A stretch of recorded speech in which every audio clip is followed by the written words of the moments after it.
오늘 주시는 말씀은 호세아서 13장 1절에서 8절 말씀입니다. 호세아서 13장 1절에서 8절 말씀입니다. 에브라임이 말을 하면 사람들이 떨었더라. 그가 이스라엘 중에서 자기를 높이더니 바알로 말미암아 범죄함으로 망하였거늘.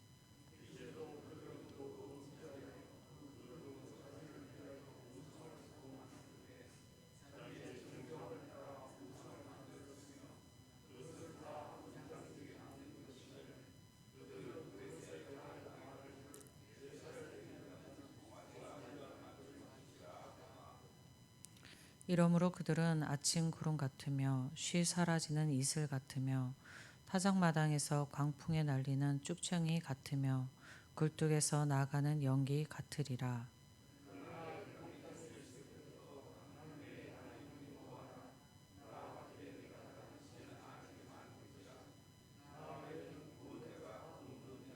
내가 광야 마른 땅에서 너를 알았거늘.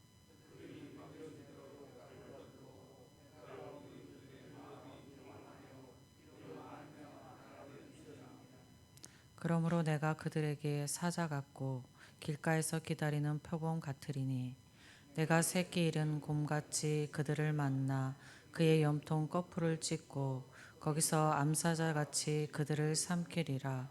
들 짐승이 그들을 찢으리라. 아멘. 오늘 본문으로 호세아가 외치는 하나님의 심판의 메시지는 끝이 납니다. 마지막으로 외치는 호세아의 말씀을 하나님의 심판을 살펴보면 1절에 에브라임은 북이스라엘을 지칭하는데 1절에서 북이스라엘이 스스로를 높였다는 사실을 강조하고 있습니다.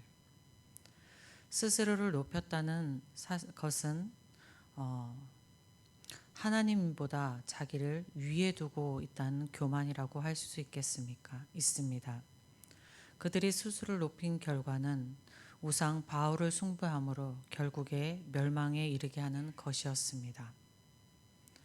하나님을 멸시하고 자기를 높이는 것은 결국 자신을 멸망에 이르도록 하는 것입니다. 호세아가 하나님의 심판을 선포하던 당시의 왕은 여로보암 2세였습니다. 여로보암 2세의 통치 시기를 황금 시대라 불렀습니다. 이는 여로보암 2세가 통치하던 때가 북이스라엘이 정치적으로, 경제적으로 역사상 가장 번영을 누렸던 시기이기 때문입니다. 어느 때보다 풍요로운 때에 하나님의 심판이 그들에게 선포되고 있었던 것입니다. 당시 북이스라엘의 번영은 그들의 바른 신앙을 지켜주지 못하였습니다. 오히려 그들이 더 큰 번영을 꿈꾸며 더욱 열심히 우상을 숭배하게 하는 것이 되었습니다. 하나님의 심판이 임할 때에 하나님 앞에 인간의 번영은 아무런 도움이 되지 않습니다. 사람들은 살아가면서 자기가 무엇을 얼마나 누리고 살고 있는가를 중요시하며 살아갑니다. 그러나 하나님께서는 사람이 그 마음에 무엇을 담고 살았는가를 중요하게 보십니다. 하나님은 사람이 그 마음에 무엇을 더 먹을까, 더 좋은 무엇인가를 입을까 하는 탐욕을 담고 살았는가, 아니면 하나님을 경외하며 거룩한 삶을 살고자 하는 소망을 담고 살았는가 하는 그 마음을 보시는 것입니다. 오늘 우리는 기도의 자리에 나왔습니다. 이 기도의 자리에 나온 저와 여러분의 마음에 하나님을 경외하며 거룩한 삶을 살고자 하는 소망이 가득 담기기를 축복드립니다. 7절과 8절 말씀에서는 하나님이 행하실 이스라엘 심판을 비유를 들어 말씀하고 계십니다. 7절에서는 하나님께서 이스라엘에게 심판이 임할 때 하나님의 모습이 이스라엘에게 지상에서 가장 포악한 짐승 사자와 잔혹하며 동시에 빠른 맹수인 표범과 같을 것이라고 합니다. 또 8절에서는 하나님의 심판이 얼마나 맹렬하게 임할지를 전합니다. 하나님의 심판이 임할 때에 새끼를 잃은 암콩과 같이 임할 것이라 하시는데, 중동 지역에서 곰은 포악한 것으로 유명하다고 합니다. 더욱이 새끼를 잃은 어미곰은 그 포악함이 더 말할 것도 없습니다. 하나님의 심판의 때에 새끼를 잃은 곰과 같이 무자비하고 잔혹함으로 하나님께서 이스라엘에게 임할 것이라는 말씀입니다. 그들의 심장과 내장까지도 다 찢음으로 결코 살아남지 못할 것이라는 심판의 선포입니다. 그리고선 이렇게 암콤이 찢어 놓은 것을 다시 암사자가 나타나 다 먹어 치운다는 것입니다. 이것은 이스라엘이 완전히 멸망할 것이라는 말씀의 선포입니다.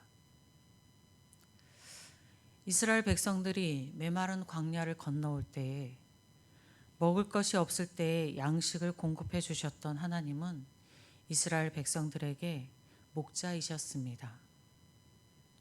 목자이셨던 하나님이 새끼를 잃은 암콤이 분노에 차서 찢어 놓듯이 자신의 백성들을 심판하실 때에 그렇게 하시겠다는 말씀입니다.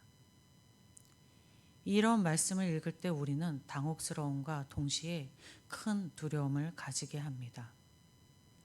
이스라엘의 죄에는 이렇게 잔혹한 형벌이 따른다는 것이기 때문입니다. 죄의 대가는 이렇게 잔혹한 형벌임을 우리는 잘 알고 있습니다. 무엇으로 잘 알고 있습니까? 그것은 가시관을 쓰시고 머리에 피를 흘리신 예수님, 새 갈고리가 달린 채찍에 맞아 살이 다 터지신 예수님, 그리고 양손과 두 발에 못이 박혀 십자가에 달리셨던 예수님의 모습이 죄에 대한 잔혹한 형벌이지 않습니까? 하나님 앞에 그냥 지나가는 죄는 하나도 없습니다. 그런데 저와 여러분은 죄를 범하는 삶을 계속 살고 있는 것이 사실입니다. 그런데 우리에게 심판이 임하지 않는 이유는 예수 그리스도의 십자가 보혈 때문입니다.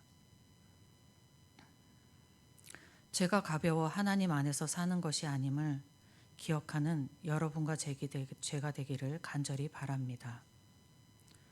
오늘 말씀을 기억하며 하나님의 존전 앞에 겸손히 엎드리는 저와 여러분이 되기를 주님의 이름으로 축복드립니다. 아버지 하나님, 어떨 때는 감사드립니다라는 말도 하나님 앞에 죄스러움이 있음을 고백합니다. 우리의 모습은 살펴보지 않고 그저 하나님 앞에 내뱉는 말이 아닌가 하는 아버지 하나님, 우리의 모습을 살펴봅니다. 주님의 십자가 보혈로 우리가 있음을 아버지 하나님 날마다 되새기는 저희가 되게 하시고 그 십자가 앞에 겸손히 엎드려 살아가는 저희 되게 하여 주시옵소서. 그래서 하나님께 영광이 되어지며 우리의 삶은 주님으로 인하여 거룩하고 복된 삶 되게 하여 주시옵소서.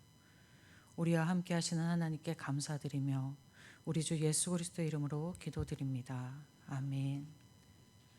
하늘에 계신 우리 아버지의 이름을 거룩하게 하시며 아버지의 나라가 오게 하시며 아버지의 뜻이 하늘에서와 같이 땅에서도 이루어지게 하소서.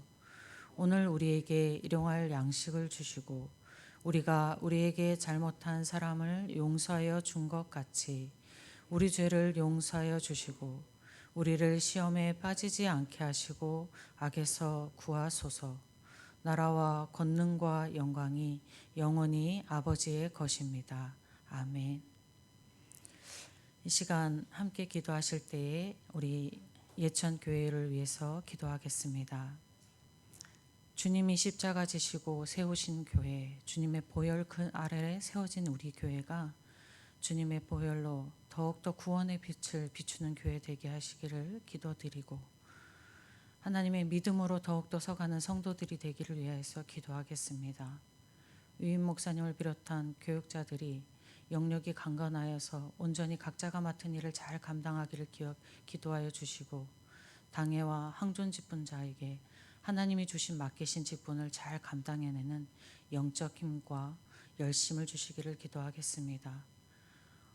암투병 가운데 있는 환우들을 위해서 기도해 주시고, 환절기에 노년을 잇는 성도님들을 기억하실 때마다 기도하여 주시고, 그리고 정신적 질병과 마음의 어려움과 삶의 어려움에 있는 성도들이 기억되시는 대로 기도해 주십시오.